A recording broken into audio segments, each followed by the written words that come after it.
Bonsoir à tous, mesdames, bonsoir messieurs, bonsoir, bienvenue à cette nouvelle production de nos grands soirs sur votre chaîne de télévision, un peu sous le diktat des intempéries, une grosse pluie qui s'est abattue, qui s'abat toujours d'ailleurs sur la capitale politique du Cameroun, Yaoundé. On va commencer l'émission avec quelques minutes de retard, avec quelques gouttes de pluie.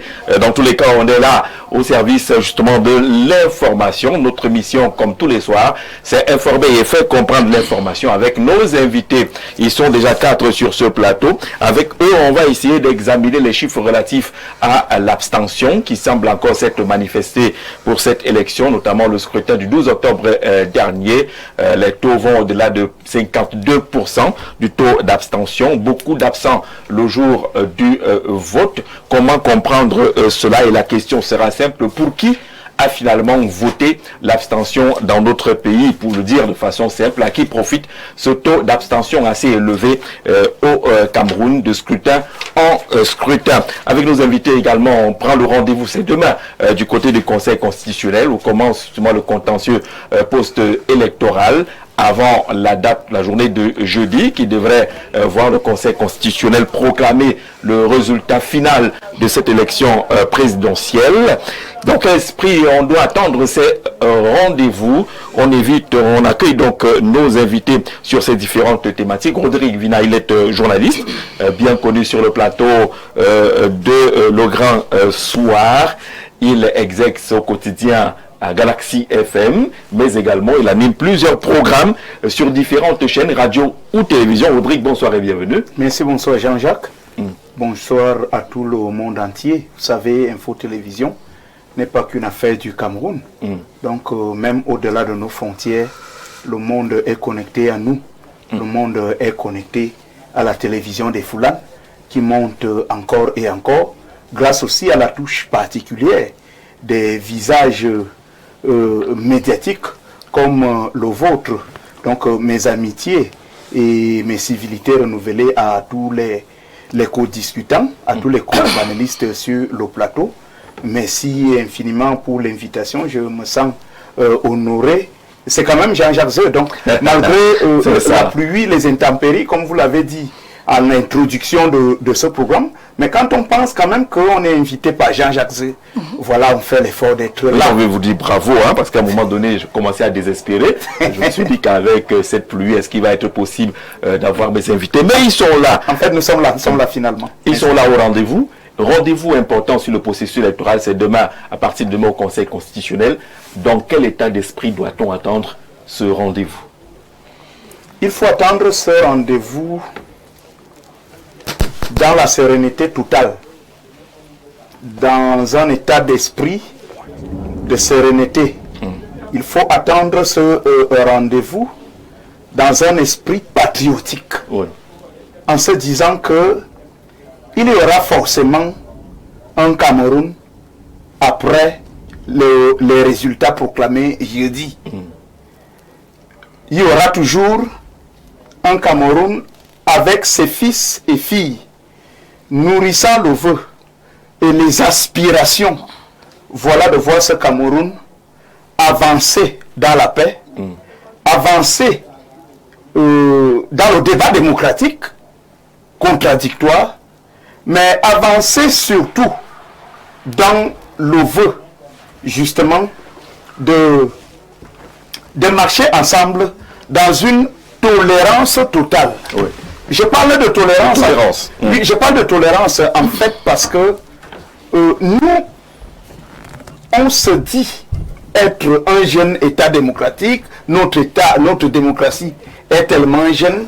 En fait, cette pratique ou alors cette attitude, vraiment qui n'est pas jusqu'ici un comportement, n'est-ce pas, connu par les Africains.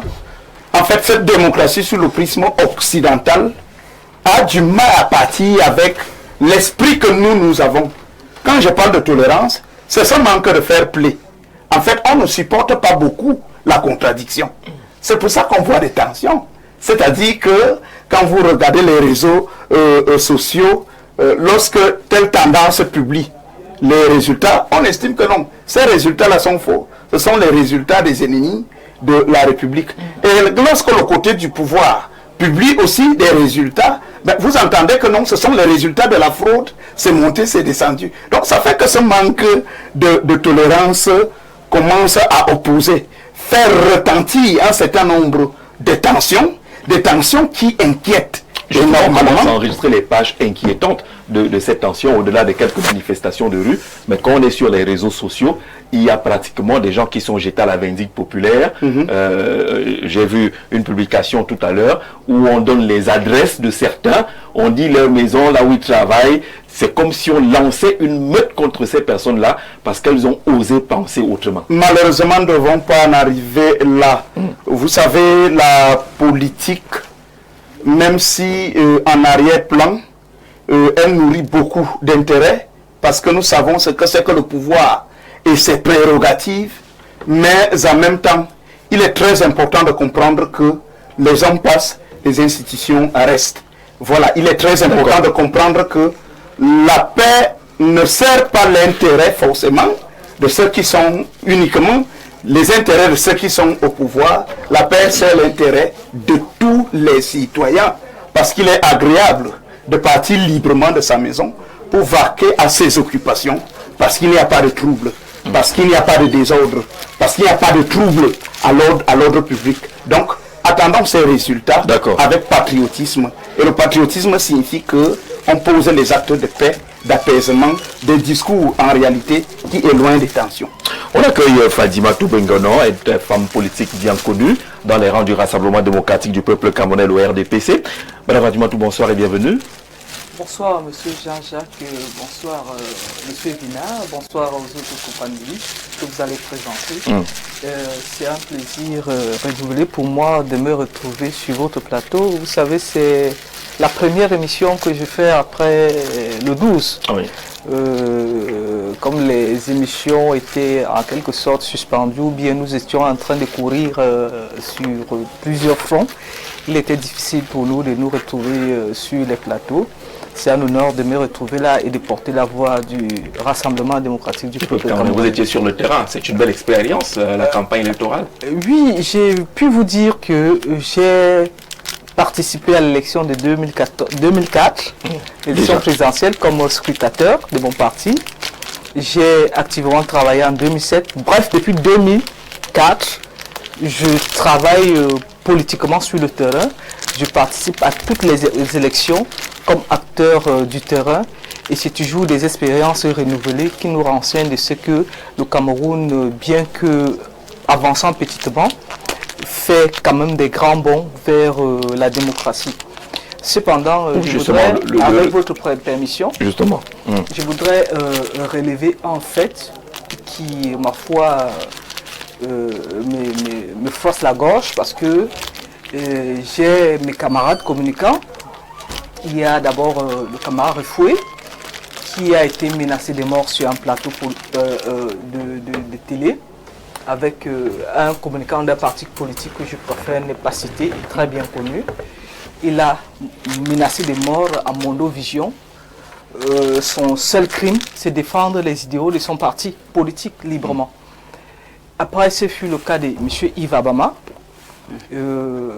pour qui on a lancé un commando afin de le chercher dans son établissement. Il a été ameuté comme ça par son surveillant général qui lui disait il faut faire très attention, ils ont dit ils vont te tuer, machin. Et chez lui, c'est une autre dame chez qui il a l'habitude de se restaurer qui s'amène et lui dit tu es mon frère, je ne peux pas écouter ça sans venir t'informer, il faut faire très attention. Soit tu déménages, tu quittes la ville, ils vont te tuer. Ça, c'est la première semaine, la semaine passée. Depuis hier, il circule dans les réseaux sociaux les photos des camarades Yves Abama, Dr Refoué, Charles Elisa, avec leur numéro de téléphone, leurs adresses, et sous le message, ils vous disent à la guerre comme à la guerre. On les jette à la vindicte populaire. Cette façon de faire la politique, M. Jean-Jacques Zé, ça fait 25 ans que je fais la politique. Jusqu'en 2018, je ne l'ai pas connu.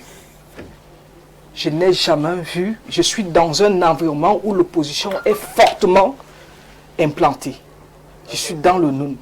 Mais à aucun moment, on s'est retrouvé au niveau où avoir une opinion différente de celle de l'autre équivaudrait un crime de lèse-majesté et qui voudrait qu'on attente à votre vie.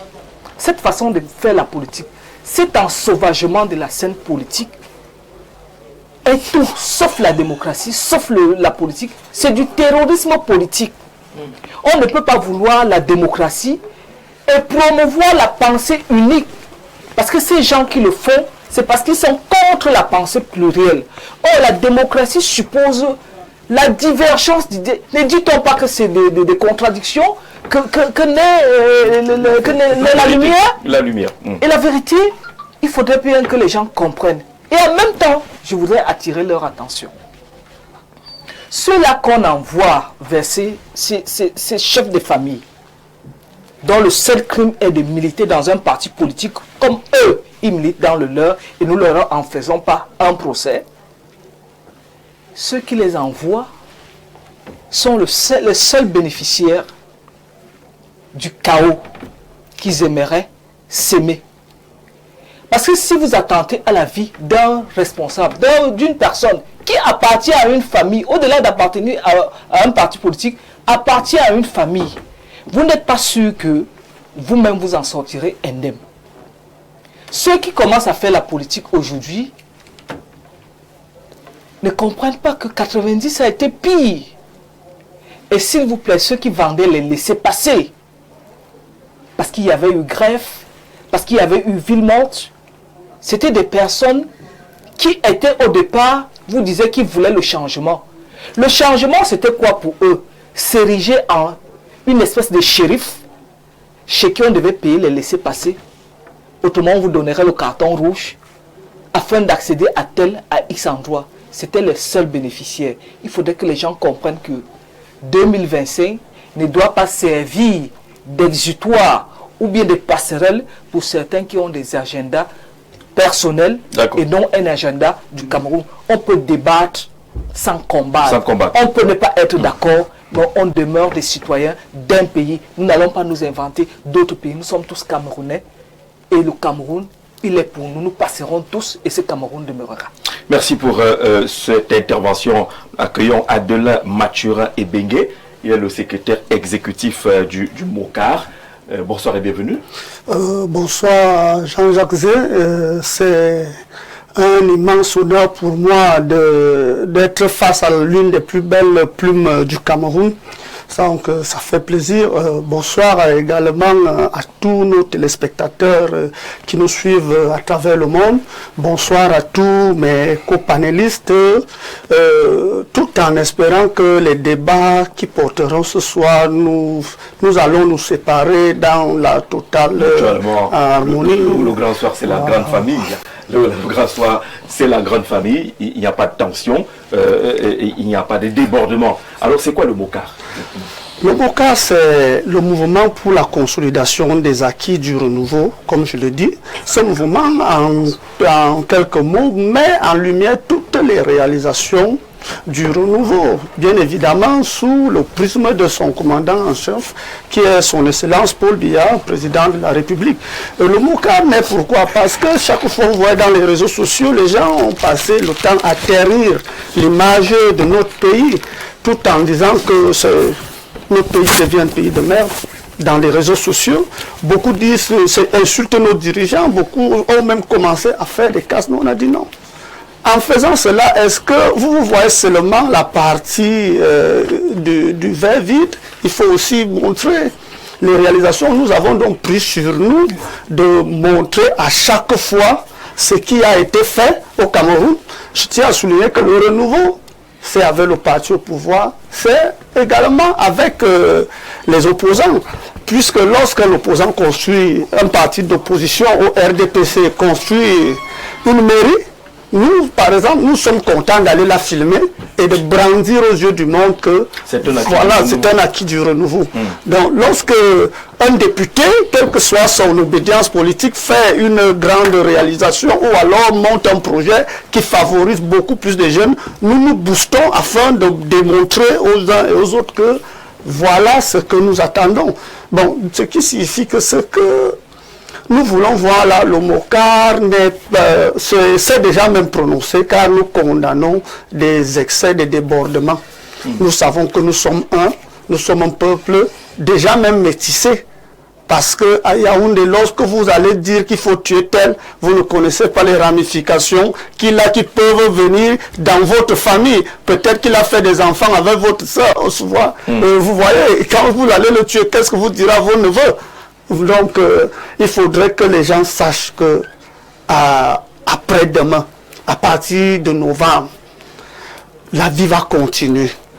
Nous devrons toujours manger notre porc et boire notre bière dans nos bars ensemble. D'accord.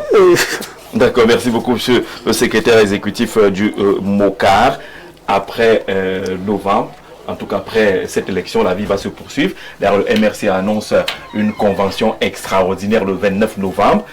Qui va voir élire le président du MRC, les 5 vice-présidents, le secrétaire général et le trésorier. La vie se poursuit. Et puis le 30 novembre, élection régionale au Cameroun. Accueillons Hubert Etoundi, qui est le journaliste panafricaniste. Bonsoir Hubert. Bonsoir Jacques, bonsoir aux copanélistes. Je crois de l'autre côté c'est Richard, ici c'est Madame Bengono, je crois bien, là je parle Fatima Tou, voilà, je parle. Si c'est Rodrigue Adalbert. Rodrigue voilà. Adalbert. Merci au représentant ou président du MOCAR. Bonsoir à vos téléspectateurs qui sont très nombreux, comme le disait quelqu'un tout à l'heure, un peu partout dans le monde.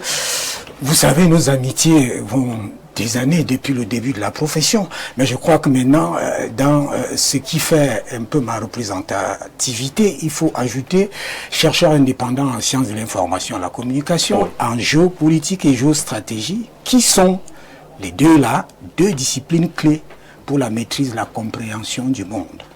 D'accord. Merci Hubert. Le patriarche Pierre Niémek Tamak, il est le président national de la STC, c'est une centrale syndicale. Comment on l'appelle? Bonsoir et bienvenue. Merci bien.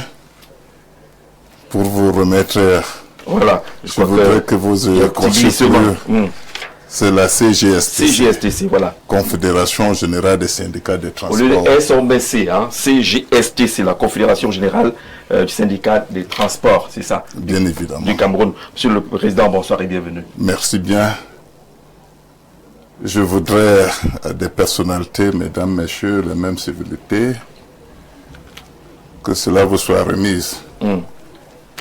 Avant que je prenne la parole à cette auguste chaîne citoyen, très bien écouter à tous les Camerounais et en dehors de nos frontières, permettez-moi de saluer mes pères et mes mandants dont je parlais à leur voir réunis.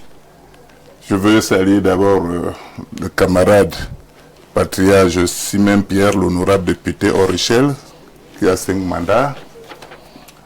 Je salue également le coordinateur général de la plateforme, El Hadj Oumarou, le coordinateur de BGFT, le camarade président Ibrahim Yaya de GTTC, ainsi que les présidents nationaux qui nous occupent en ce moment. Merci beaucoup.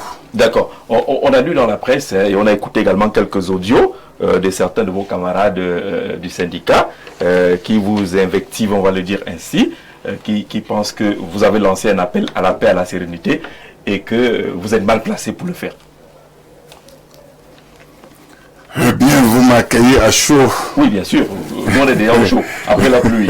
Vous m'accueillez à chaud parce que le transport dont j'ai des prédestinés est convoité à des choses qui ne le concernent pas. Nous sommes des syndicats et des syndicalistes, nous sommes apolitiques. Alors lorsque certains individus qui ne sont pas connus dans notre secteur d'activité profèrent des menaces et projettent les grèves à notre lieu et place, nous disons qu'ils ne sont pas mieux placés. Nous sommes des vendeurs d'œufs. Des vendeurs d'œufs ne cherchent pas des problèmes. Nous sommes nous avons payé des camions, des engins, on a construit des sociétés, des entreprises. Ce sont là notre politique. Nous ne nous mêlons pas à la politique. Parce que s'il arrive que le désordre s'installe dans ce beau pays, c'est nous qui serons les premiers perdants. Parce que ces gens-là vont viser à détruire des entrepôts, des magasins, à brûler nos engins, à brûler nos infrastructures, à brûler les stations-service. Quand le désordre va finir, qui serait le perdant? Il vous restera quoi? Il nous restera quoi? Donc chez nous, l'élection présidentielle a été observée dans la calmie et dans la transparence. Citoyens que nous sommes, que je suis, nous avons répondu notre devoir civique. Alors pour nous, l'élection est finie. Maintenant, les services d'État appropriés comme le Conseil constitutionnel vont maintenant programmer les élections et que le gagnant, le président élu au-dessus de cette suffrage, nous allons lui accompagner durant tout son mandat. C'est ça notre position dont je suis venu ici de façon claire pour dire à ceux qui nous écoutent au plan local, national et international que le désordre ne passera pas par le secteur des transports. Voilà qui est clair, Monsieur le Président, et nous le disons pour sortir justement de cette partie d'entrée de nos invités, que la paix est utile à tout le monde. Ceux qui sont aux affaires, comme ceux qui aspirent à diriger le Cameroun. On ne peut pas diriger un pays qui n'est pas en paix. Dans tous les cas, on doit tous investir pour que la paix règne. C'est fondamental et qu'on évite de se laisser aller à des manipulations. Quand vous faites un tour sur les réseaux sociaux, vous voyez comme il y a un flot de vidéos qui circulent en ce moment. Vous voyez des gens qui sont assis tranquillement chez eux, ils coupent les vidéos, ils postent et ils sont en train de se réjouir de voir comment ça coule un peu partout. Merci à vous, Jean-Jacques Zé. Merci au président. Merci aussi aux téléspectateurs qui actuellement sont en train de nous suivre un peu partout dans le monde, puisque nous venons de le dire que l'émission et la télévision est suivie un peu partout dans le monde. Et parce que nous sommes dans le registre, il faut signifier que c'est pas seulement les vidéos, c'est pratiquement des prises de position, c'est pratiquement de l'appel à l'insurrection et au soulèvement au Cameroun. Je ne peux pas manquer dans cette entrée de citer une personne qui fait parfois courir les gens dans les réseaux sociaux, mais qui, ma foi, est un activiste pratiquement, malgré les dossiers noirs qu'il dit avoir, égaré. Je viens de lire là dans un certain direct que Rémi Pongono dit vouloir faire ce soir, et ça, il faut que les Burkinabés qui nous suivent ici le comprennent. Vous avez dit que je suis panafricaniste. Oui, absolument. Il faut que les Maliens qui sont ici ce soir nous suivent. Il faut que les Nigérians qui sont ici nous suivent. Rémi Pongono, dans son direct de ce soir, dit vouloir annoncer que le capitaine Ibrahim Traoré du Burkina Faso appelle le peuple camerounais à chasser Paul Biya parce que, dit-il, en prévision, Issa Chourouma, qui reconnaîtrait toujours sa victoire et la défendrait toujours, va s'adresser ce soir. Et vous comprenez que là, on est grossièrement dans, je ne sais pas, ça n'a même pas de qualification. On est grossièrement dans, je ne sais pas, dans la jungle, c'est-à-dire le monde rentre des milliers d'années dans le passé. Vous voyez des gens, un monsieur, celui-là, il est à Paris, il vague à gauche et à droite, il a même des contrats dans des médias qui disent se respecter, et ces médias-là qui proclament, professent et affirment la responsabilité sociale et médiatique d'un journaliste. Il dit, et je ne peux pas croire, puisque ayant tous les renseignements au niveau de l'Afrique de l'Ouest, pouvant appeler directement, et je l'ai déjà fait avant d'arriver dans ce plateau, par exemple appeler le président de l'œil d'Afrique, qui est un ami, il tombe de nuit. Comment est-ce que le capitaine Ibrahim Traoré, et c'est assez grave, c'est même gravissime, peut se mettre dans ce qu'on appelle l'insurrection, c'est-à-dire le capitaine qui est chef d'État. Au départ, appel à l'insurrection, oui. Et il met ce nom, il a mis le nom de notre artiste, là, je crois, Tiken Jaffa Koli. Mais je crois que nous sommes là, ce n'est même plus de l'ensauvagement, comme le narratif, il est très clair, mais c'est de la bestialité, de l'animalité. Je crois que ce monsieur Rémi Pon, en fait, si jamais il fait son direct, avec tout ce que j'ai lu dans ce qui est écrit dans l'annonce de ce direct, c'est suffisamment grave. Et j'achève là, dans ce que je pense c'est Mme Bongono qui le disait. Je crois que Mme Bongono, peut-être, elle a 25 ans en politique, mais c'est une chose parce qu'à ce moment-là, nous, on étions au lycée polyvalent. Je crois qu'en 92, on a vécu cela. On a vécu cette fatwa. Parce qu'en principe, madame, je vous le dis, pour partie des Nobel au lycée polyvalent, alors vous ne savez pas les chemins que nous prenions avant que le débrayage ne commence définitivement et que nous ne partions plus en classe. Vous ne saviez pas comment nous avons vu sur scène des gens brûler la tenue du RDPC et pratiquement laminer ceux qui portaient cette tenue du RDPC. Et je crois, c'est pratiquement l'histoire qui se répète, puisque quand vous appelez cette histoire de changement, c'est pas ce qu'on veut changer, on a vu un personnage comme Jean-Michel Nietzsche, qui était le vendeur de cartons rouges en ce moment-là. Ah, vous citez un autre nom. C'est Jean-Michel Nietzsche qui s'est enrichi sur les cartons rouges pendant cette période-là. Anissé Lekane. Alors, je crois qu'on est là dans un bis repetita, mais en réalité, ce que disent les panafricanistes, ça ne passera pas. Puisque le modus operandi est le même que celui de 92, mais pire, il est celui-là qui voudrait que le développement du Cameroun, en fait la souveraineté en conquête du Cameroun, soit hypothéquée pour des officines et des pays, j'ai pas envie de les citer ici parce qu'ils se connaissent eux-mêmes, ils savent que sur la base du renseignement international où nous nous trouvons, ils savent que nous avons tous ces rapports. D'accord. Le rendez-vous demain au Conseil constitutionnel donc pour le début du contentieux post-électoral et puis la suite jeudi. Proclamation des résultats.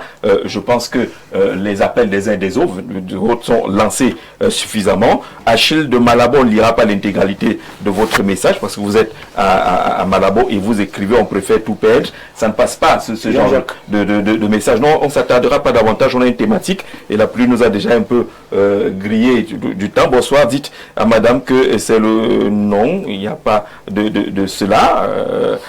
Ici, on ne passera pas des appels contraires à la volonté d'un pays sérieux. Toute nation aspire à la paix et c'est fondamental. Il n'y a aucun pays au monde qui souhaiterait que la situation vacille. Quel que soit le camp auquel on appartient, le Cameroun, il est sacré. On doit aller dans ce sens-là de ce Cameroun qui est sacré. En observant cette élection, monsieur le secrétaire exécutif Mokar, on a quand même constaté que beaucoup de Camerounais ne sont pas allés voter. Vous avez des bureaux de vote, il y a 250 inscrits, 70 votants seulement. On commence à penser qu'il y a eu un fort taux d'abstention. Et ce taux d'abstention a voté pour qui finalement? Il profite à qui? C'est ma façon de voir personnelle. J'estime que l'abstention n'a jamais aidé quelqu'un. Ce taux d'abstention a joué à la défaveur et des candidats, tous ces candidats, et même du citoyen.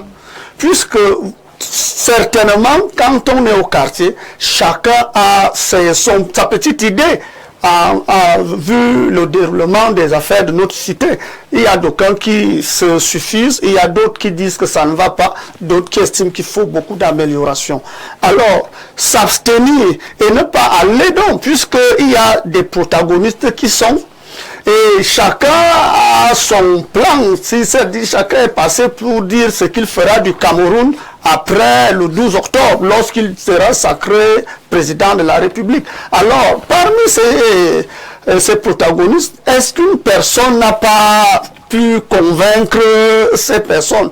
Donc, ça dérange donc, puisque nous savons dans des élections que chaque voix compte. Et nous avons vu certaines élections où une seule voix a pu changer des situations. Et si aujourd'hui s'abstenir sans y aller, ce qui signifie que votre avis ne compte pas. Prochainement, ne vous plaignez pas, puisque les affaires de la cité ne nous ont pas intéressés. Cela joue donc, puisque avec ce fort taux d'abstention, il y a des candidats qui sont peut-être troisième ou quatrième, qui pouvaient se retrouver deuxième, voire premier. Et il y a des candidats aujourd'hui qui sont peut-être premiers, qui n'allaient pas l'être. Donc vous voyez que ça ne facilite donc pas les choses, puisque nous voyons partout, bien que j'ai demandé aux gens, vous dites même que qu'est-ce qui se passe, ils disent on veut le changement. Vous voulez changer quoi? Non, c'est trop, 43 ans, on veut seulement changer. Donc, je comprends que... C'est l'outil du changement. Oui, bon, allez voter. Et c'est l'outil du changement. Et beaucoup n'y sont pas allés, on ne sait pas pourquoi. Et je sais bel et bien que cette élection, il y avait... D'abord, l'élection présidentielle, ça a des enjeux, c'est un enjeu capital. Alors, si il faut boycotter une élection présidentielle, bon, moi, je ne sais pas. Comment est-ce que tu vas toi-même te vanter d'être citoyen dans notre patrie à partir du moment où tu ne prends pas part aux activités qui concernent ton propre pays? Et demain, et c'est la majorité aujourd'hui qui se plaint, qui montent même les uns contre les autres et qui sont d'accord, mais toujours en arrière. Mais ils balancent des mots d'ordre, ils balancent des slogans et tout et tout. Et pourtant, on a eu l'occasion que chacun vienne exprimer son ressenti. S'il faut sanctionner le régime en place, que le régime en place soit sanctionné par un nouveau challenger qui réellement a gagné. Bon, maintenant, je vais finir par là. On dit l'élection au Cameroun a sa loi électorale. Alors, code électoral, oui. Son code. Alors, s'engager à postuler signifie que vous êtes d'accord de suivre cette loi et son règlement. Alors, les débordements que nous observons aujourd'hui, nous n'avons pas dit au Cameroun que les résultats seront proclamés sur Facebook. Ça n'a jamais été écrit quelque part dans la loi électorale. Nous avons dit il y a un arbitre qu'on appelle Elekam. Tous ces protagonistes étaient d'accord. D'où sort-il aujourd'hui que quand l'autre marque le but, on dit c'était un bon but. Quand l'autre on dit non, l'arbitre a laissé le hors-jeu, c'était... Bon, d'accord, on comprend cela. Sauf que nous sommes encore à l'observation, Rodrigue Adalbert, de l'abstention. En 2018, on était pratiquement à la moitié des inscrits qui n'avaient pas voté, sensiblement 4 millions par là. On est en train d'aller vers la même réalité. On a annoncé 8 millions d'inscrits, mais lorsqu'on observe les chiffres, on a l'impression qu'il y a moins de la moitié de ces Camerounais-là qui sont effectivement allés accomplir ce devoir. C'est dû à quoi? Merci Jean-Jacques Zed pour la parole donnée. Déjà, il faut féliciter les citoyens qui ont voté. Les citoyens qui se sont mobilisés et puis se sont rendus dans les bureaux de vote et ont choisi leur candidat et ont exprimé voilà leur choix, et effectivement en jetant leur dévolu sur un candidat. Ce qui m'intéresse de manière globale à l'observation du déroulement de ce processus électoral, c'est quand même un niveau remarquable de la culture politique, voilà, qui semble gagner du terrain ou alors prendre corps dans l'esprit des citoyens camerounais, parce que vous savez qu'il y a de cela quelques temps, bon, beaucoup de citoyens observaient les affaires politiques comme si ça concernait quelques individus ou alors un groupe de personnes. Mais de plus en plus, on constate que même la société profonde s'intéresse tout de même à la politique. Revenons donc à votre préoccupation. L'abstention, disons-le, est un choix. Nous sommes en démocratie, c'est vrai. L'abstention est un choix politique. Mais maintenant, il faut aller questionner les raisons du choix de tant de citoyens à s'abstenir, à refuser d'aller voter. En fait, à refuser de choisir quelqu'un. C'est qu'en effet, M. Jean-Jacques Zé, depuis plusieurs mois, le débat politique est très retentissant au Cameroun. Mais maintenant, quand vous regardez ces réseaux sociaux, vous regardez les débats à travers la télévision, quand vous écoutez les Camerounais au quartier, dans l'imagerie populaire, si vous sondez très bien, vous constaterez que 8 Camerounais sur 10 ne croient pas qu'un seul opposant peut battre M. Paul Biya. Oui. Donc vous trouverez que 8 Camerounais sur 10 pensent qu'en fait, il fallait une mutualisation des forces de l'opposition.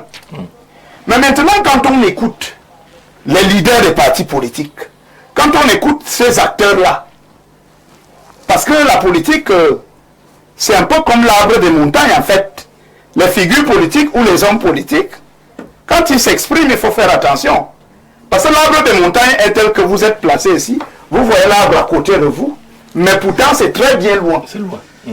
Parce que quand on écoute le raisonnement, les analyses des acteurs politiques, on a forcément l'impression que leurs calculs et leurs aspirations sont totalement opposés ou détachés des aspirations du peuple qui parle, qui manifeste ou alors qui exprime le vœu de voir l'opposition mutualiser ses forces. Et maintenant, nous tombons donc dans un constat ou alors un sentiment selon lequel la volonté populaire a été méprisée. Parce que nous avons, tout au long de ce processus électoral, nous avons eu l'impression que, en fait, le vrai adversaire n'était même pas le RDPC. Parce que quand on voit ce qui se dit entre ces partis d'opposition, du moins ceux retenus pour la compétition électorale finalement, mais on se demande qui est même le véritable adversaire. Quand on écoute les acteurs politiques sur vos plateaux à travers les grandes émissions hebdomadaires, on a l'impression qu'en fait, ce n'est même pas M. Biya le problème. Ce n'est même pas le RDPC qui est à combattre ici. Vous avez des candidats qui sont jeunes et qui pensent que les candidats d'un certain âge qui se sont alignés au niveau de l'opposition sont venus leur avis la vedette. Et vous avez ces candidats jeunes qui estiment qu'en fait, on méprise leur âge. On dit d'eux qu'ils ne sont pas expérimentés. Vous avez maintenant ces papas de l'opposition, voilà aussi qui ont fait leur bonhomme de chemin et qui pensent que ils ont un mot à dire, même s'ils sont anciens ministres. La bataille commence donc là-bas au niveau de l'opposition, jusqu'à ce que la volonté du peuple, en fait, je voudrais dire, la volonté d'une bonne partie des Camerounais ne soit pas prise en compte. Arrivez donc devant les urnes, justement, vous trouvez donc ces citoyens qui disent, ok, nous on sait que le géant, le numéro 1 du pays, a déjà gagné. Il a un parti qui est bien structuré. Ce parti s'appelle Dieu, en fait, parce que Dieu c'est qui est omniprésent à ce point, qu'on trouve partout, dans les rêves, dans les villages, dans les brousses. Il y a au moins une photo de Paul Biya. Il y a au moins une cellule, vous appelez ça comment? Comité de base de Paul Biya. Et le peuple, en fait, certains Camerounais se fâchent donc que vous de l'opposition, vous comptez sur quoi pour ne pas vous mettre ensemble? Beaucoup d'entre vous, même dans vos villages, on ne vous connaît pas. Donc en réalité, c'est ce sentiment-là, en fait, qui a fait que beaucoup se disent que vraiment, mieux M. Biya reprenne sa chose. Je refuse donc de voter pour des individus que je trouve belliqueux, qui développent des prétentions fortement déplacées, à estimer que le citoyen camerounais lambda n'a rien à dire, et son avis ne compte pas du tout. Et maintenant, pour trouver l'échappatoire, ils prennent des exemples sur le Sénégal, sur la France, sur les États-Unis. Pourtant, jusqu'au moment où je suis en train de parler, le Cameroun demeure le Cameroun. D'accord, Fadima Toubengono. Est-ce à dire que les candidats n'ont pas suffisamment convaincu les Camerounais pour qu'ils se lèvent massivement pour aller voter? Ce que je voudrais déjà dire, parce qu'il faut déjà que les gens comprennent déjà ce que c'est que l'abstention. L'abstention qui est le fait pour un citoyen qui est régulièrement inscrit sur une liste électorale qui décide de ne pas aller exercer son droit de vote, choisir un candidat ou ne pas choisir un candidat, parce que le vote peut aussi être nul, comme ça a souvent été le cas, et tout comme on peut choisir un candidat. Maintenant, et quand on revient, on parle de ces abstentions-là, c'est un mal inhérent à la démocratie, parce que lorsque nous observons aussi à travers le monde, nous avons vu le taux record, c'était en France lors des élections législatives, où il y a eu près de 50% de taux d'abstention. Bon, chez eux, ils ont réussi à spécifier que c'était l'électorat jeune qui ne s'intéressait pas suffisamment à la politique. Bon, quand nous revenons pour le cas du Cameroun, nous observons justement qu'il y a toujours eu des forts taux d'abstention, parce que lorsque j'ai essayé de relever là tout à l'heure, dans 92, nous avions 71% de taux de participation. Là, c'était encore acceptable. En 2004, nous avions 82% de taux de participation. À côté, il y avait les bulletins nuls, bien entendu, 50 000 par là. En 2011, ça a commencé à baisser. Nous sommes à 68%, 68,20%. En 2018, maintenant, nous sommes à 53,85%. Ça veut dire ça va décrescendo. Et lorsque nous essayons de faire le ratio entre le nombre d'inscrits à cette époque-là et le nombre d'inscrits progressivement dans le temps, le taux est bien élevé.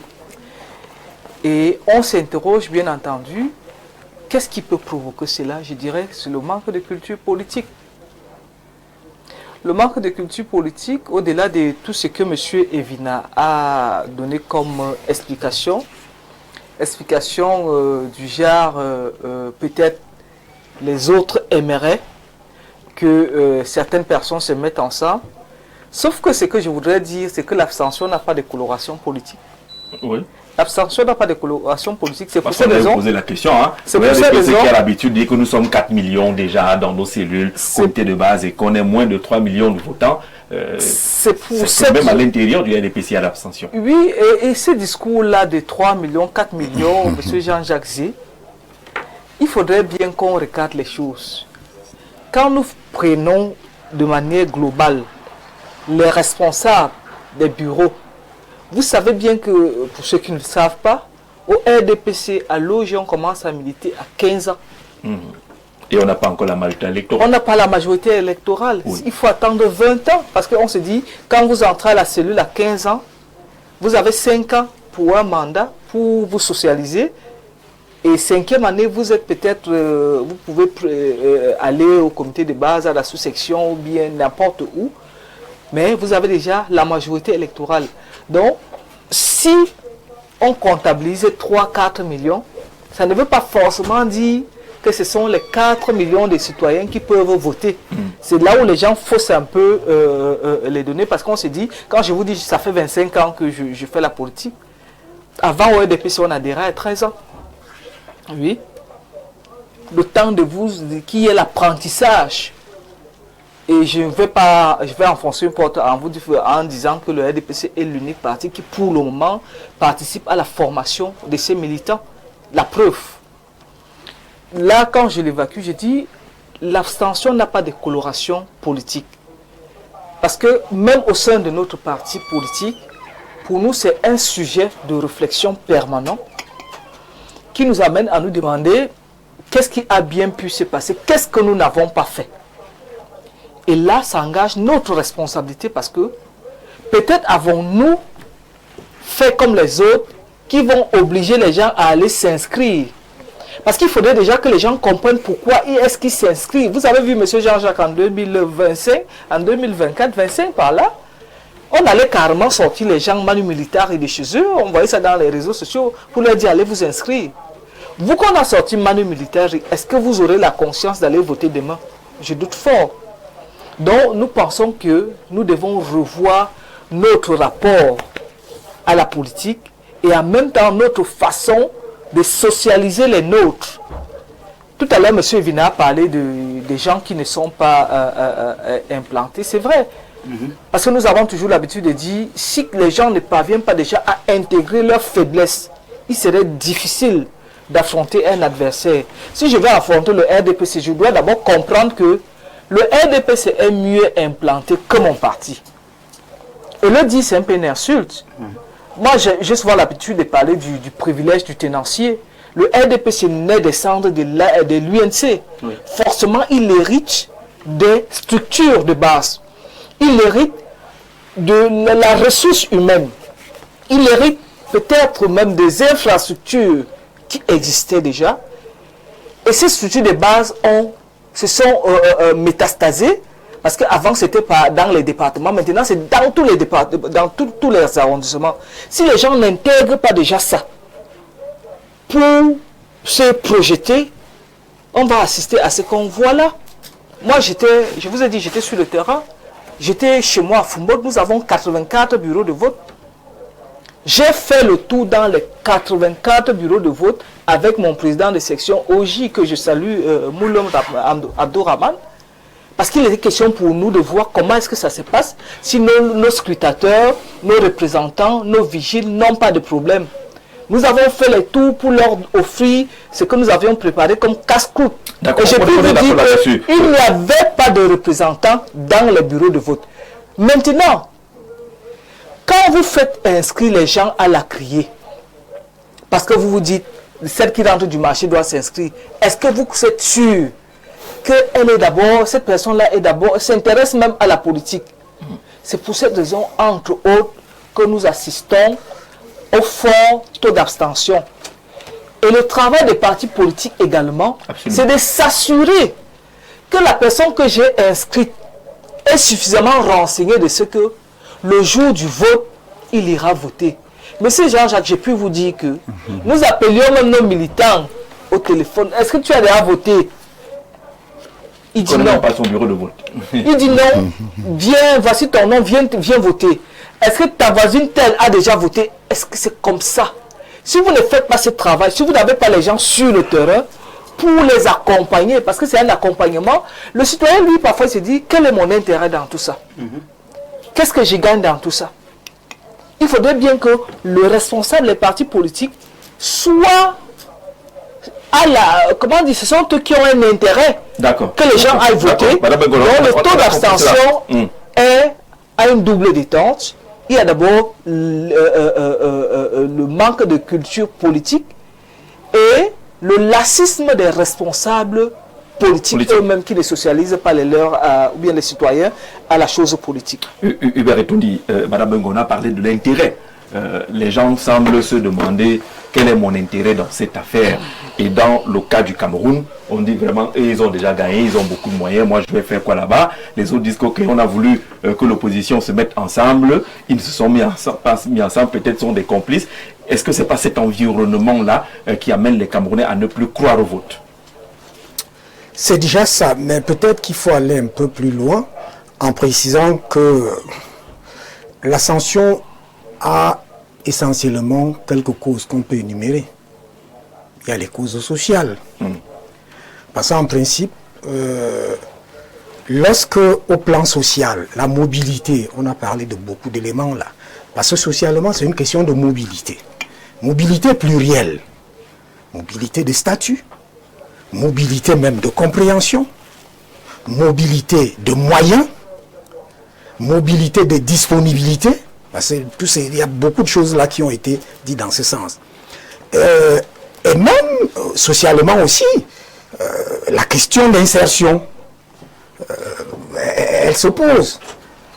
Lorsque votre insertion n'est pas socialement stable, la question électorale devient aussi instable pour vous. Et à tout moment, vous pouvez arriver à l'abstention. Je peux aller loin dans ce sens. Il y a des raisons politiques, même si l'abstention n'a pas une couleur politique, mais il y a des raisons politiques. Parce que il y a le fait de sanctionner. C'est-à-dire que l'abstention, c'est une sanction politique.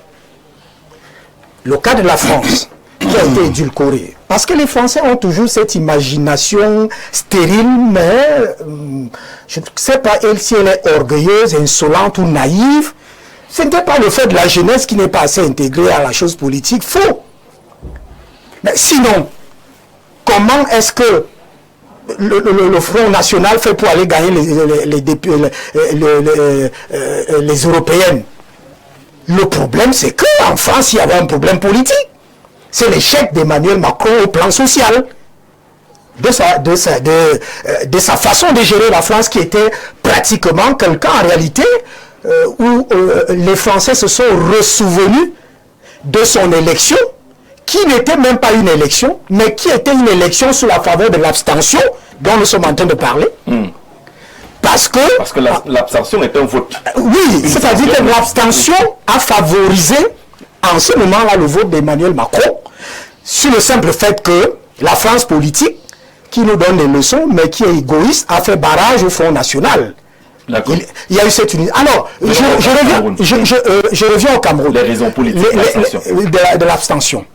Alors, les raisons politiques, il faut faire très attention. Parce qu'il y a eu ce qu'on appelle la politisation du discours politique. Je ne veux pas revenir, parce qu'il y a des causes lointaines de l'abstention. Il y a des causes qui sont immédiates. Et je vais m'arrêter sur ces causes immédiates. Mais permettez, peut-être vous allez me donner un peu de temps, permettez-moi de faire comme une rétrospective de tous ces narratifs. Parce qu'il y a la politisation de la scène politique. Je commence par les acteurs qui ont commencé en décembre 2024 et en fin d'année de politiser à outrance et de manière négative la scène politique. Les premiers acteurs, ce sont ces fameux évêques, je ne sais pas quel Dieu ils servent, je suis désolé. Je suis désolé de parler à certains de ces évêques que je connais personnellement. Vous êtes chrétien, foncièrement chrétien. Vous le savez, oui. Vous ne l'ignorez pas. Vous savez même que j'ai été porte-parole de certains. Absolument. À un moment donné. Et cela n'était pas de moindre sur la scène nationale. Donc, ces gens, en réalité, qui sont entrés par effraction de manière violente et de manière manipulatrice dans le narratif politique en décembre 2024 jusqu'en janvier 2025. On a même vu un bon diable descendre du ciel en pleine homélie. Or, quand vous avez ce discours politique, nous faisons quand même, je vous ai dit tout à l'heure qu'entre-temps, il faudrait comprendre que je fais dans la recherche indépendante, fondamentale, en sciences de l'information et la communication, nous faisons quand même dans la question de l'opinion. Alors, quand vous dites aux gens, le 24 décembre et suivant, ce sont des évêques, je n'ai pas besoin de les citer, se connaissent, et on les connaît. Donc. On les connaît. Je veux dire une chose qui est très grave et qui est vraie pour eux. Certains sont des égoïstes, même dans leur chapelle. C'est-à-dire que ce n'est pas même des exemples dans leur propre chapelle. Je suis désolé, je peux affronter le débat avec chacun, ceux qui s'agit de là. Donc, ils ne sont même pas des exemples. Quand donc, le 24 décembre ou suivant, vous brandissez un acteur politique qui certainement peut-être ne vous plaît pas, qui peut-être ne réunit pas les conditions que vous voulez, mais qui en réalité est un acteur politique. Plus c'est le plus grand acteur politique de façon expérimentale et en âge. Vous le livrez à la vindicte populaire dans vos paroisses, églises et autres. Quelle peut être l'idée de ceux qui se sont inscrits, qui sont vos fidèles? Je voudrais que chacun s'interroge, parce qu'à ce moment donné, vous voyez, il y a une fraction. Il y a le fait que des chrétiens qui ont suivi ces discours et qui l'ont intégré forcément, en fait, ça, je me prononce en analyste. Certains vont se dire, je ne veux pas aller voter. Pourquoi? Parce que quelqu'un nous demande d'aller voter un bon diable. Et c'est un évêque. Alors ça veut dire que cette affaire n'est pas très sérieuse. Mieux vaut que ça se joue là-bas. Vous ne voulez pas vous associer à une affaire de diable? Bon, en principe, vous savez, nous autres, et vous le connaissez très bien. Je peux même d'ailleurs, permettez-moi cette discrétion, vous savez que dans notre évolution, nous avons commencé que c'est le premier plateau télé que je fais, c'est vous.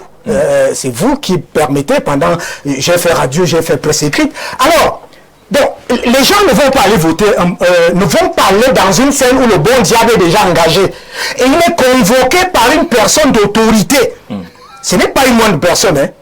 Une personne d'autorité. Alors, des gens disent, non, cette affaire, vous avez là une fracture. Et il y a forcément abstention. Vous avez, je ne veux pas, comme on n'a pas assez de temps, vous avez des acteurs politiques qui vont à une élection. Mais qui ont même été à l'auteur d'un ensemble de lois, peut-être qui sont revendiquées par d'autres et en fait qui ont des limites, mais qui vous inventent un débat, le mandat impératif. Ce mandat impératif qui prend pratiquement 5 mois de l'opinion. Je ne sais pas si les gens savent ce que c'est que quand vous avez fait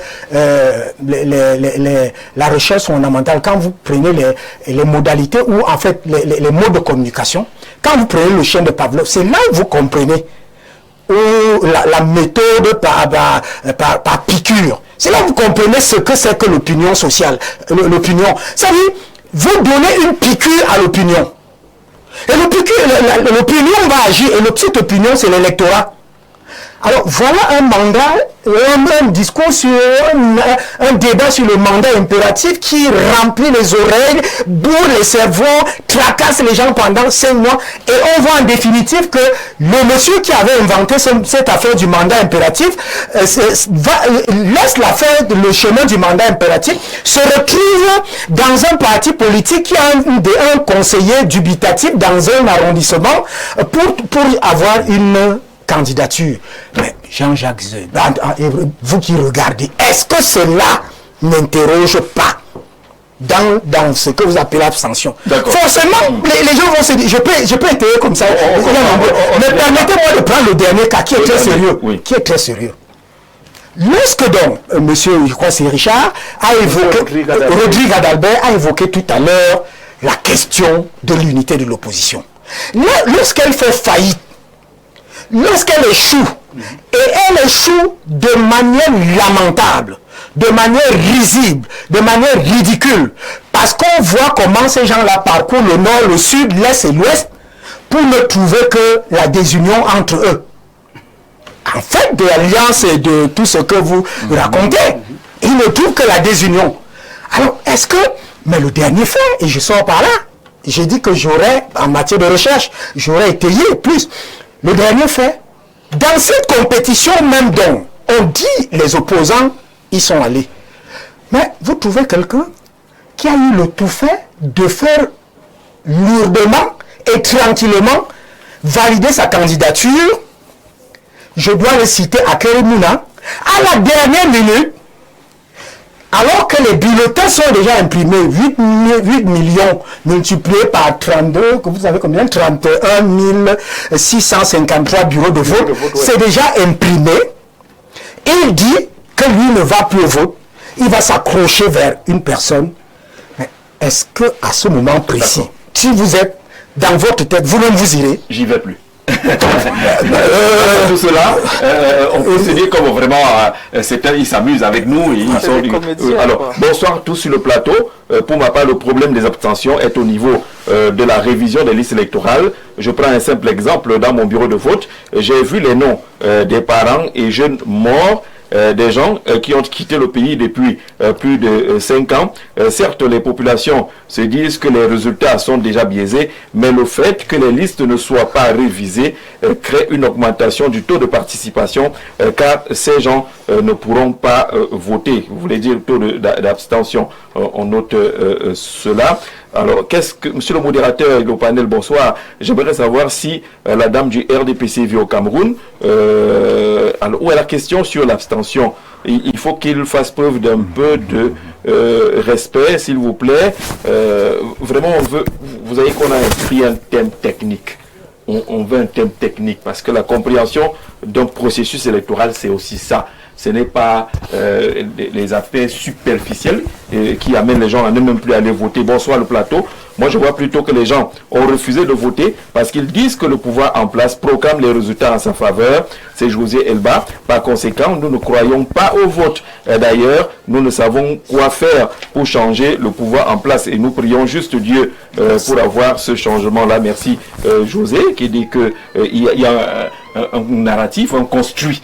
Le pouvoir en place va gagner. N'y allons plus. Bonsoir. Toi-même. Donc tu es dépassé par l'analyse, monsieur Hubert le panafricain. C'est un chercheur. Il fait des recherches, moi aussi j'écoute, non? On doit noter bonsoir le grand soir, bonsoir à tous sur le plateau, vous défendez même quoi? Quand on ne vote pas, c'est qu'on vous veut pas. Et on a juste dépassé. Alors si vous ne voulez pas quelqu'un, et vous décidez de ne pas du tout voter. C'est pour ça la question est là. Est-ce que cette abstention ne fait pas l'affaire de celui que vous ne voulez pas? Permettez... 30 secondes. Vraiment 30 secondes, oui. Monsieur Jean-Jacques, ce qu'il faut également dire, parce que monsieur Etundila est bouché, depuis 2018, sur les plateaux de télévision et radio, les acteurs politiques ont passé le temps à vous dire que Paul Biya ne peut que gagner. Il ne sert à rien d'aller voter. Ils vous disent, ils vous rabâchent les oreilles comme ça à longueur de journée pour parce que leur objectif, monsieur Jean-Jacques Zé, la finitude, c'est ce qu'on était en train de voir là. Leur objectif était de discréditer les institutions en charge d'organiser les élections. Sauf que malheureusement, il se rattrape comme ce fut le cas en 2004 où quelqu'un avait dit n'allez pas vous inscrire. À quelques mois, il sort dit allez vous inscrire. En 2018, c'était pareil. Il se réveille à moins, peut-être 2 mois, 3 mois de la fermeture de la convocation du corps électoral et commence à sortir les gens de chez eux par force. Quand vous passez le temps à construire ces schémas-là, vous vous attendez sincèrement à quoi? Sans évacuer également l'hypothèse qui est vérifiable du téléspectateur qui parle des décédés. Parce que le drame chez nous, c'est que nous ne déclarons pas les décès. Par exemple, j'ai ma soeur aînée qui a été inscrite. Elle était décédée depuis 2011. En 2012, nous avons signalé à l'ECAM qu'elle n'est plus. Elle a été radiée des listes. Il faudrait, au-delà de la révision des listes ou bien de la refonte des listes, que l'ECAM, quand la loi évolue, qu'on fixe du moins un plancher. Si vous ne participez pas successivement à toutes les élections organisées au cours d'une année, par exemple, nous avons l'élection présidentielle cette année, nous aurons l'élection législative. Il y a la régionale cette année aussi. Bon, régionale, c'est pour les conseils, c'est indirect. L'élection municipale et législative, si on constate que sur les fichiers que vous n'avez pas voté, on vous radie purement et simplement des listes électorales pour permettre à ce que non seulement vous soyez sensibilisés, mais que les autres également comprennent qu'ils ont un devoir d'avancer. Il y a un aspect lié à la révision des listes électorales. Peut-être faudrait-il l'annoncer, peut-être faudrait-il arriver à la refonte pour qu'on recommence pratiquement. C'est des hypothèses, mais apprenons également à déclarer notre défunt. C'est fondamental. Bonsoir Jean-Jacques, je pense que l'abstention a voté pour plonger davantage le Cameroun dans le gouffre. Ne pas voter contribue à donner une voix en moins à l'opposition. Que la dame du plateau cesse de venir défendre. Voilà, elle est très brillante d'ailleurs. D'accord, merci Stéphane de Limbé de reconnaître cela. Je crois que ce qu'elle a fait tout à l'heure parlant d'Elections Cameroun n'est pas défendre un parti politique.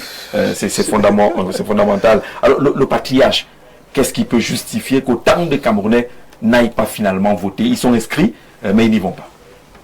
Merci bien, ça me fait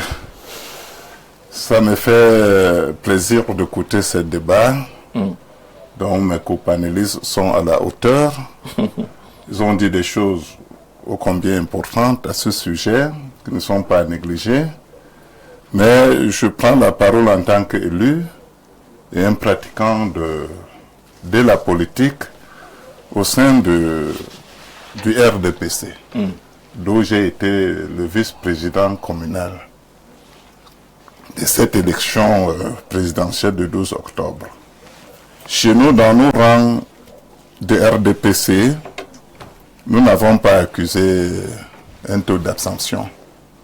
Pourquoi? Parce que l'abstention, c'est un processus qui s'est mis en place, qui commence d'abord par avoir une carte d'identité, l'âge de voter, s'inscrire, comme Madame la camarade a si bien dit, une cellule, comité de base, sous-section ou section. Et maintenant, on ressort donc ce qu'on appelle chez nous sommier politique. Oui. Le sommier politique que nous avons balaie tous les décès. Nous n'avons pas un problème de décès dans notre sommier politique. Alors, le problème n'est pas vous. On dit au niveau de l'ECA. Chez vous, vous avez nettoyé. Est-ce que vous avez signalé à Elections Cameroun? Exactement. Voilà. Le sommier politique est délivré par l'ECAM. Tous les camarades qui y pratiquent, ils le savent très bien. Alors, maintenant, le problème que nous avons noté ne venait pas de nous, ça venait le fait qu'on a pris des bourreaux, qu'on a amenés peut-être dans mon village avec les camions pour s'inscrire, pour voter contre RDPC, et que le moment venu, on n'a plus et on a non moi je dis c'est le des charters. Les charters, merci beaucoup camarades. Ces charters n'ont plus eu les moyens d'aller voter là-bas. Ça fait déjà là moins de votants. D'accord. Alors, deuxième des choses, c'est donc qui la politique ne les intéresse plus, qui pouvaient aller dans les urnes prendre 3, 4 bulletins, mettre sur une enveloppe. Quand on vient faire le décompte, on annule ça. Oui, mais le bulletin nul n'est pas l'abstention. C'est un choix. Le bulletin nul n'est pas l'abstention. Oui. Maintenant, je continue à dire que nous avons fait la sensibilisation porte à porte. Ça veut dire qu'avant l'élection, nous connaissons déjà que sur 25 militants dans une cellule de base ou comité de base, si 20 votent pour nous, nous allons gagner. Parce que l'élection, c'est la mathématique. C'est-à-dire qu'il faut d'abord réunir tout ça là avant d'aller au vote. Ça me surprendrait qu'on peut dire aujourd'hui que le candidat de RDPC, qui est naturellement le président national, Paul Biya, n'a pas été élu. Mais cette arithmétique est dangereuse. Oui. On a vu dans les fiefs considérés comme traditionnels du RDPC, où le score n'a pas été fondamentalement favorable à Paul Biya. Pourtant, on s'est dit que c'est le village, c'est sa base, et ainsi de suite. Cette arithmétique-là est assez dangereuse lorsqu'on voit ce qui sort des bureaux de vote. Je vais en venir parce que il y a eu des problèmes qui ne concernaient même peut-être pas le parti, mais qui concernaient des hommes entre nous. Oui. Ça, je ne peux pas le relever. Il y a des élites qui ont été boudées. Non. Si je ne peux pas le relever ici. Vous l'avez déjà dit. Mais je pense que... il a dit avec élégance. Mais il a dit qu'il y a des gens qui sont un problème dans le parti. Le moment venu, s'ils seront encore là. Le patriarche doit dire la vérité. S'ils seront encore dans le gouvernement, je ne sais pas. Donc ils sont même dans le gouvernement. Oui, moi-même. Tout le monde. Et certains ne pas aller voter. Non, permettez qu'il achève son idée. On ne veut pas rester en suspens, on veut comprendre Est-ce que vous l'avez, c'est ça l'abstention? Bien sûr, des gens ne sont pas allés voter parce qu'ils en veulent à certaines élites. Ou vote sanction. Voilà. Ou vote sanction. Oui, donc, ça c'est vrai aussi. Alors, donc, Ces cas ont été enregistrés, nous allons l'étudier dans nos... À l'interne. À l'interne, ce n'est pas des choses que nous allons exposer ici. Alors, lorsque vous arrivez dans un village qui a 200 inscrits et il y a moins de 100 votants, des villages traditionnellement acquis. Mais, ça pourra moi, j'ai vécu cela dans un bureau de vote. C'était le bureau de vote de la tribune C, à Fumbo, au cœur de la ville. Il y a eu, je crois, 20 votants. Dans un bureau de sensiblement 200 personnes. 20 votants seulement. 20 votants. Parce qu'au-delà de l'abstention qui serait réfléchie, l'autre c'est le laxisme carrément. Où quelqu'un postpone, je vais y aller jusqu'à 18h. Il est fatigué. Parce qu'il ne voit pas l'intérêt. C'est quelqu'un qui est dessus. Bon. Parce qu'au-delà des intérêts, monsieur Jean-Jacques, au-delà de l'intérêt, par exemple, quand vous voyez la jeune génération, vous voulez parler d'intérêt, mais dites-vous que contrairement à ce que l'on peut penser, les plus inscrits sont des personnes âgées. Ceux qui s'inscrivent le plus, c'est des personnes d'un certain âge. Je prends un exemple bête. Ceux qui ont été arrêtés à Tchang dans le cadre de... À peine 9 personnes avaient la carte d'électeur, avaient voté. Or, il y avait une masse. 200 interpellations. Oui, ils sont sortis en masse parce qu'ils ne sont pas contents. L'autre a gagné, on a volé leur vote. 9 seulement avaient voté. Donc, quand vous prenez des jeunes comme ça, qui ne comprennent, quand je parle de socialisation, parce que la politique, au-delà d'être un art, c'est une science. Et Jacques Chirac le disait même d'ailleurs, c'est un métier. Parce qu'ils vont vous socialiser au métier du politique. On ne se lève pas un matin parce qu'on parle à la télé ou bien parce qu'on porte la tenue. Parce que moi, généralement, je parle des porteurs de tenue ou des porteurs de tricot. On devient subitement un homme ou une femme politique. On doit être socialisé à la chose politique. D'accord. Vous voulez ajouter quelque chose là-dessus avant qu'on retourne au patriarche tout à l'heure. Sur ces indices, lui, il est dans un problème interne au RDPC qu'il ne faut pas négliger. Certaines élites dans certaines localités ont été boudées. Tout à fait. Oui, il y a cet aspect. Parce que la politique aussi ne s'accommode pas l'impopularité. Vous comprenez? Il y a beaucoup de visages publics qui sont fortement rejetés. Et ça fait que certaines méthodes qui consistent de manière systématique à conduire le citoyen vers le vote comme ça, sans une implication de sa propre conscience, ça fait que il arrive devant l'urne et il dit que bon, j'ai été envoyé ici comme un paquet, et puis finalement, je ne vais choisir personne. Ça, c'est le premier aspect. Parce qu'il y a eu des aspects, mais maintenant, des inscriptions, je veux dire, occasionnelles. Il y a un comité de développement d'un village qui s'est réuni, on l'appelle l'ELECAM. Profites-en pour inscrire les gens qui sont là. Ils n'ont rien demandé, ils n'ont pas manifesté leur volonté, mais ils se sont retrouvés quelque part, parfois même sortis de la messe. Voilà. Mais il y a aussi tout un autre aspect, parce que quand j'écoute mes copanélistes, il y a un aspect que nous semblons aussi oublier. J'ai le sentiment, à l'observation d'un certain nombre de choses, qu'il y a une réelle crise de confiance entre les citoyens et les institutions, ou alors les personnes qui incarnent les institutions. C'est pour ça qu'il y a eu le problème de l'ECAM. En fait, il y a un débat assez houleux sur l'ECAM, sur le Conseil constitutionnel, qui sont considérés par certains dans l'imagerie populaire, voilà comme étant des maillons, des sous-sections du LFI. Voilà en fait du pouvoir. Oui. Enlevons même l'ECAM, enlevons le Conseil constitutionnel, mettons même de côté le débat sur la présidentielle. Il y a des citoyens aujourd'hui qui estiment que on peut par exemple arracher leur terrain, on peut venir les violenter chez eux. S'ils n'ont pas de moyens, ils ne peuvent pas faire de problème, ils ne peuvent pas se plaindre. Donc en réalité, moi je pense que la République, et là je m'adresse à la haute République, doit œuvrer, n'est-ce pas, à remettre en confiance, à restaurer la confiance aux institutions, dans l'esprit des citoyens. Parce qu'il n'est pas bon qu'un citoyen... Et c'est ça qui se vit aujourd'hui au-delà de l'abstention, même au niveau de l'acceptation des résultats. Mais bien entendu, même au niveau de l'acceptation crise de confiance des résultats. Lorsque vous prenez par exemple Elekam, vous prenez le Conseil constitutionnel, vous prenez le ministère de l'administration territoriale.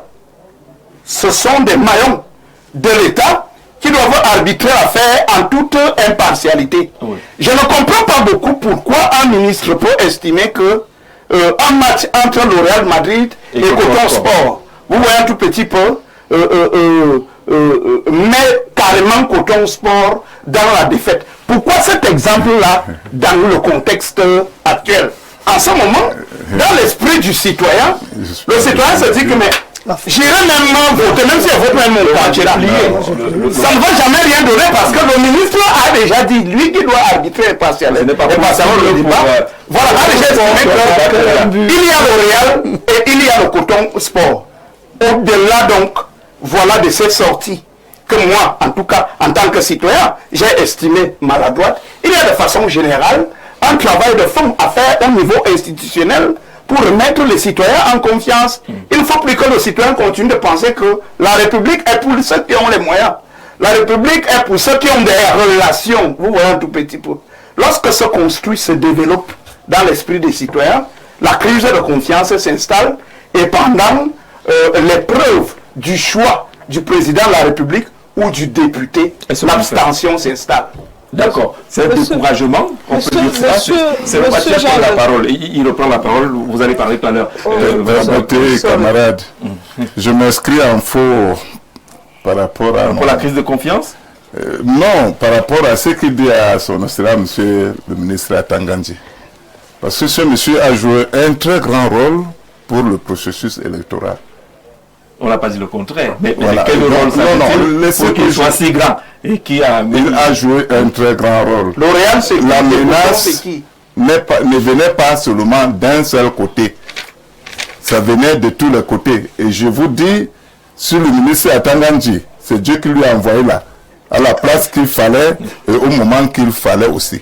Si monsieur n'était pas là, parce que les opposants ont mis dans leur tête qu'ils ne peuvent pas gagner les élections, ils ont maintenant mis un projet de mettre le désordre, l'insurrection et le chaos. Oui, je répondais juste sur le sens qu'on peut donner à l'abstention. Adalbert a dit tout à l'heure que l'attitude de l'agent de l'État dans le processus électoral, parce qu'il faut le dire, le MINAT est l'agent de l'État dans le processus électoral. Il a joué son rôle. Et est-ce qu'il n'a pas plus de militant a-t-il besoin, lorsqu'on attend qu'il soit au-dessus, en tant qu'agent de l'État, de ramener les gens à des discours tels que Coton Sport contre le Real de Madrid? Vous imaginez quand même que c'est frustrant. Cela peut-être même encore donner des voix. Cela a dû, hein, je veux peut-être des voix à l'opposition. Oui, parce que il y a l'effet inverse de l'abstention, c'est-à-dire que au-delà de l'abstention, ce comportement a dû peut-être prendre des voix à celui-là qu'il défendait pour les donner à... Donc, peut-être qu'il a fait son travail, mais j'estime, en fait, je peux le voir de manière objective.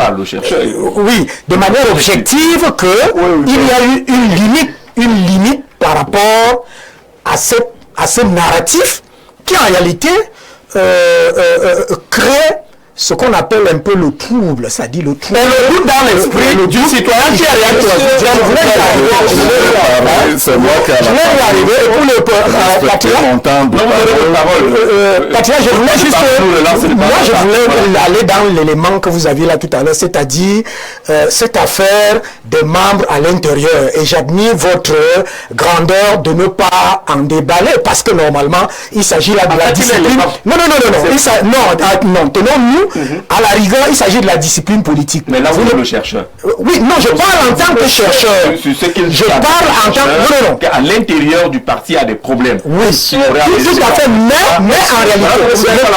en réalité, il dit ce n'est pas le lieu ici parce que nous savons que fondamentalement il y a ce qu'on appelle la discipline politique qui est. Mais je voulais aller dans le constat que j'ai fait sur le terrain, même nos collaborateurs ont fait dans ce sens. C'est lui qui a le temps de parler. Monsieur Jean-Jacques Zé, qu'il y ait des problèmes en interne, c'est normal parce que nous sommes des hommes. Mais ça peut vous Même coûter des fois. suivez, dans chaque macro ou micro société où il y a des hommes, il est normal qu'il y ait parfois... C'est normal, on ne doit même pas être embarqué dans ce débat-là. Et c'est pour cette raison que je trouve intelligent, comme l'a dit M. Etoundi, qu'il vous dise ces débats ne nous concernent pas. Voilà. En revanche, non. il ne concerne pas il ne concerne pas l'opinion. le monde militant. Il y a une discipline politique. Là où on a l'élite. Non, il ne veut pas le faire ici parce que dans le cas de la discipline politique, c'est pas la parole. Jean-Jacques ne sera pas. On l'a déjà dit. Mais moi, je vous ai sorti en parlant des institutions. Parce que lorsque vous évoquez Real Madrid et le coton, il y a le contexte. Parce que s'il faut commencer à déballer à partir du contexte, ça le diable à l'élection. C'est très compliqué. Par contre, la crise de confiance, contrairement à ce que l'on pense, la fonction publique n'est pas un comité de base du RDPC. C'est le comportement du citoyen, fonctionnaire vis-à-vis du citoyen usager. J'ai pris un exemple général. Permettez. Vraiment, Fatima Touré. Permettez. Non, vous communiquez très bien. Non, ça fait que si on vous laisse avancer comme vous avancez, les gens pourraient confondre. D'accord. Je vais sortir non, je vous ai dit, quand je parle, c'est la sensibilisation. Vraiment. Tant que vous m'empêche de parler, la crise de les institutions qu'il a évoquées, il y a ELECAM, il y a le Conseil constitutionnel, il y a l'OMINAT, il y a les ministres, bien les institutions ministérielles. J'ai parlé d'un construit qui s'est révélé comme un couteau à double tranchant. Parce que lorsque vous essayez de faire une analyse structurée depuis 2018, le narratif voulait conduire les Camerounais à cette crise de confiance, pas dans le but forcément d'amener les gens à ne pas aller voter, mais à préparer ce que les gens appellent de tous leurs voeux depuis un moment dans les réseaux sociaux. C'est très dangereux, la même interprétation que dans le contexte actuel, que les paroles viennent d'un ministre exécutif. On n'a pas le même degré de réflexion. Patria, je vous grappille 2 minutes. Je vais d'abord dire aux uns aux autres que le ministre de l'OMINAT a très bien fait son travail. Mais je me dis qu'il faut dissocier l'OMINAT qui est ministre de l'administration territoriale et attendant le citoyen qui est comme tout les militants d'un parti politique.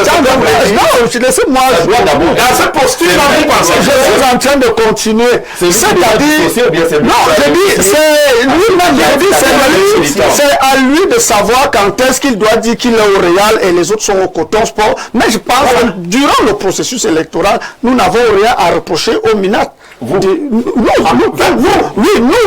rien à reprocher au MINAT. Je suis démocrate.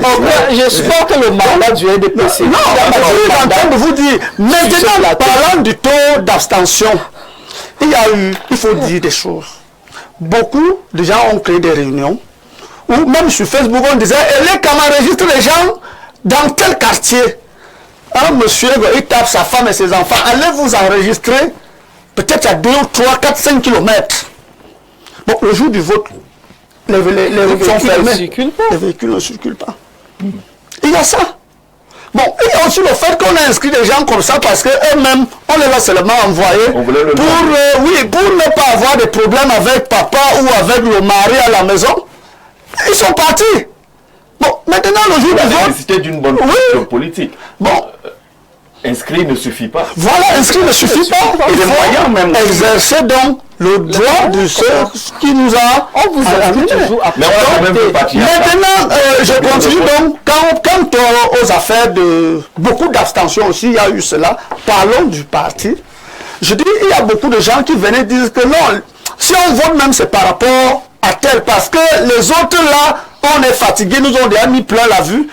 Ils avaient des préférences, c'est-à-dire que bon, comme tel est venu nous parler, comme tel a été exprimé, comme tel est venu nous parler, nous partons voter. Bon, mais comme tel n'est même pas là dans vos affaires, bon, pour ne pas aller contre le père, je préfère ne pas partir. D'accord. C'était On a tout vu ça. dans le bureau de vote les cartes d'électeurs qui attendaient pendant tout le processus. Les CAMA appelé au retrait les cartes d'électeurs. Les gens ne sont pas allés. Ils n'ont pas retiré les cartes. Ils ne sont pas allés voter. Bonsoir l'équipe en studio. Les gens qui ne partent pas voter, ce sont eux qui revendiquent la victoire de X ou Y.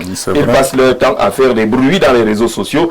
S'il vous plaît, respectez votre émission. Tout le monde prend la parole.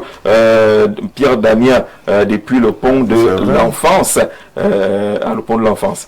Bonsoir, le peuple manifeste sa crise de confiance vis-à-vis des institutions. C'est un débat intéressant. Merci Didier de participer à ce débat. S'il vous plaît, nous voulons connaître le jour de la proclamation des résultats. C'est connu, c'est jeudi. Madame Randa Colbert, c'est jeudi. Le contentieux commence demain. Et puis on achève jeudi avec la proclamation des résultats. Bonsoir. Moi, je pense que les Camerounais s'abstiennent. C'est parce qu'ils n'éprouvent pas vraiment la nécessité d'aller voter, parce que je ne comprends pas comment on peut vivre dans un enfer et refuser d'aller chasser le tyran. Il y a là vraiment un problème. Il y a... C'est le tir. Je ne sais pas, il y a la vraie, et il y a la vraie. Et il y a Zuimanto, je ne comprends pas. Il ne faut pas qu'on se méprenne. D'accord, je ne sais pas trop. Il y a la vraie information et il y a aussi l'information de Zuimanto. D'accord. Voilà. On va y aller sur un dernier message. Voilà, ils sont nombreux ces messages. Patriarche, vous n'avez pas encore épluché. Bon, vraiment, mais je suis très d'accord qu'ils prennent la parole. C'est pour enrichir le tableau, parce que leur tête est bourrée de sagesse. Donc il faut qu'ils expriment. Alors, mais moi je dis une chose, le rôle du MINAT d'abord c'est quoi? C'est mettre de l'ordre, ce n'est pas pour aller voter X et Y, mais... Sans créer le désordre. Oui, sans créer de désordre. D'accord. Alors, maintenant en parlant des rapports de force, franchement, si notre petit frère ou grand frère M. Nganou vient ici, qui de nous peut le taper? Je pense que personne de nous... Le patriarche peut le dire en tant que militaire d'un parti. La posture institutionnelle de M. le Minat ne lui permet pas de s'avancer dans ce type de discours. On est d'accord. Comment sont d'accord là, monsieur? Monsieur Evina, pour que vous disiez que les abeilles, ne faisons pas le temps parce qu'on a beaucoup de choses que l'opinion attend de nous. D'accord. Moi, je vais couper court dans cette affaire.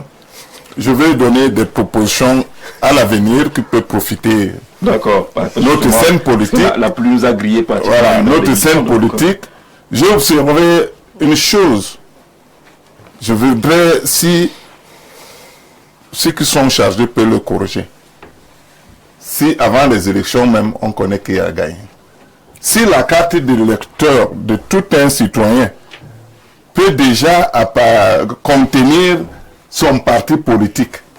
Non, je dis ça honnêtement. Si demain je change de carte, si tu changes de carte, c'est votre carte.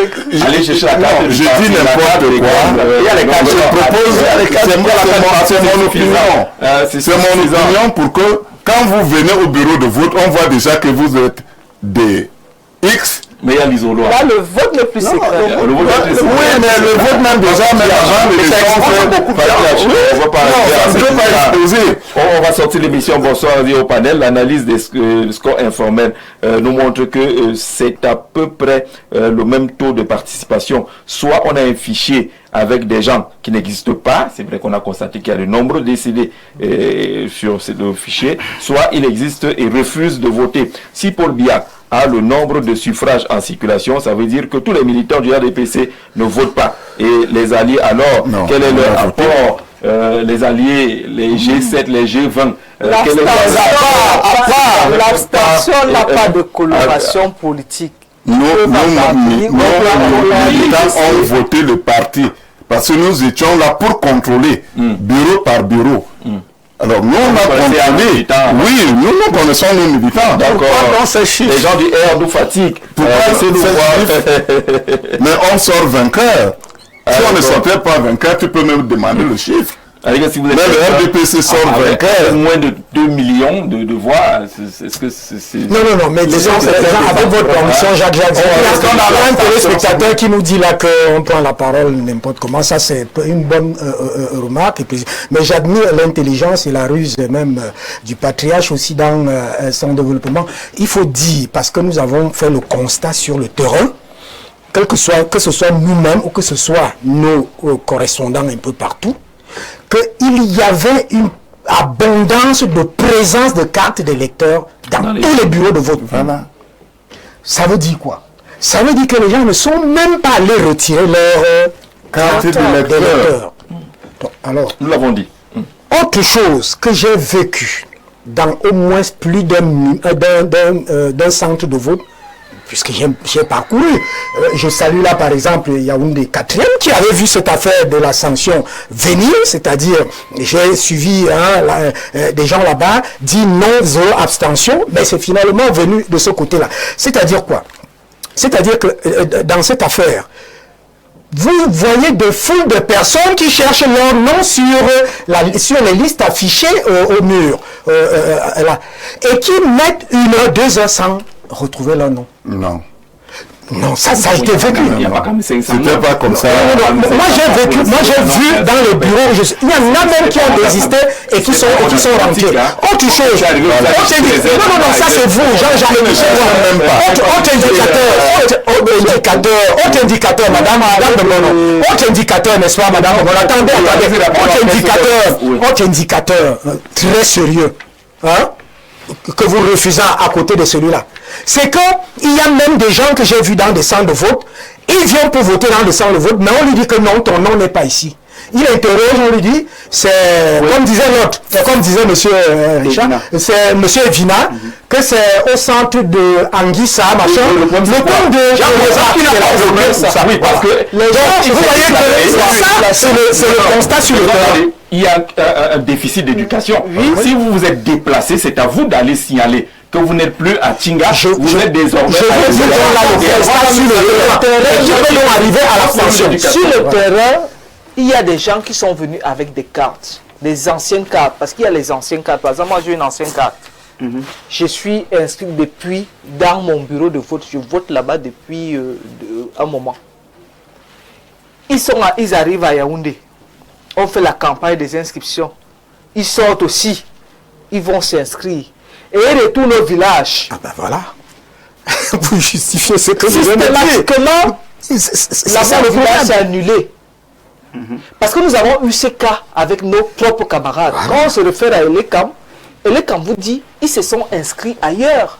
Et on vous montre. C'est pour ça qu'il y a plein de bureaux de vote qui n'arrivent pas à avoir leur nom sur la liste. Madame inscrite ailleurs. Et que l'inscription ailleurs, tout de suite, annule la première inscription. Voilà. Et c'est pour ces raisons que nous parlons, au-delà du discours, de tout ce que nous pouvons dire, il y a la pédagogie. Oui. Il faut éduquer ces militants. Et pour les éduquer, il faut déjà être quelque part. C'est pour cette raison que je me réserve beaucoup parce qu'au niveau de notre parti, nous saurons comment gérer de manière stratégique, résoudre ce problème d'abstention de nos militants. C'est pas sur un plateau. On ne vend pas la stratégie comme ça. Merci madame, merci monsieur d'être venu malgré les difficultés en cette journée tout à fait particulière. Demain, on suivra attentivement ce qui va se passer au Conseil constitutionnel. C'est les voies de droit, c'est les voies légales, c'est ce que la loi prévoit. Et voilà, on va suivre attentivement. Info TV vous proposera en tout cas de suivre tout cela. Merci à ceux qui ont contribué, ils sont nombreux, n'appelez pas, pour dire également que le jour du vote, il y avait comme une peur qui a été semée par les organisateurs qui ne peuvent pas se déplacer, les taxis ont garé, les villes étaient mortes, on a interdit les transports interurbains. On a eu l'impression que même dans les villes, c'était interdit, mais les gens ne se sont pas déplacés. C'est pour ça qu'on vous inscrit toujours à proximité de votre domicile. Parce que ce n'est pas la première fois qu'on vote et puis les véhicules ne circulent pas, il n'y a pas de déplacement. C'est pour ça que on dit toujours aux militants, il faut vous inscrire au bureau de vote le plus proche. Et suivre tout cela attentivement. On se retrouve demain pour un autre programme avec le même plaisir d'autres invités bien arrosés. On espère aussi d'une bonne petite pluie. Très bonne soirée à tous. Rendez-vous demain. Après le vote, il y a une vie. Il y a un pays, le Cameroun. Je voulais passer un message, monsieur le chef service. Ah, quoi qu'on dit, on n'est plus au message. Je voulais lancer le message là. Le service commercial m'a dit que là, maintenant, ce n'est plus l'émission. C'est quoi le message? Vos camarades? Oui, bien sûr, on utilise mes mandats. En 10 secondes. Oui, je voulais passer ce message pour que tout le monde le comprenne. Pour dire que les acteurs de transport qui sont utilisés pour des fins inavouées, ne sont pas reconnus par nous, les mandants, soit les présidents des syndicats nationaux, soit ceux des fédérations, soit ceux des unions, soit moi-même le confédéral, et que celui qu'on va trouver là où il y a l'attroupement, il va répondre, surtout avec l'engin de guerre, qu'il soit la moto, le taxi, en tout cas, pour nous, la scène politique est finie. Il n'y a pas de spectateurs. D'accord. Alors, nous regrettons le fait qu'on ne nous ait pas associés dans le processus politique. Parce qu'on ne peut pas aller parler nos mandats sans nous. Si on nous est pris, on allait sensibiliser nos conducteurs, nos acteurs de transport, s'il n'y a pas le débordement. Mais l'État ne nous est pas associés. Mais qu'à cela ne tient, je prendrai mes collègues dès demain, nous allons faire le tour du Cameroun pour sensibiliser nos mandants pour que le désordre n'ait pas un apanage du Cameroun. D'accord, que le désordre ne passe pas par le secteur des transports. Merci Anissé, c'est la fin du programme.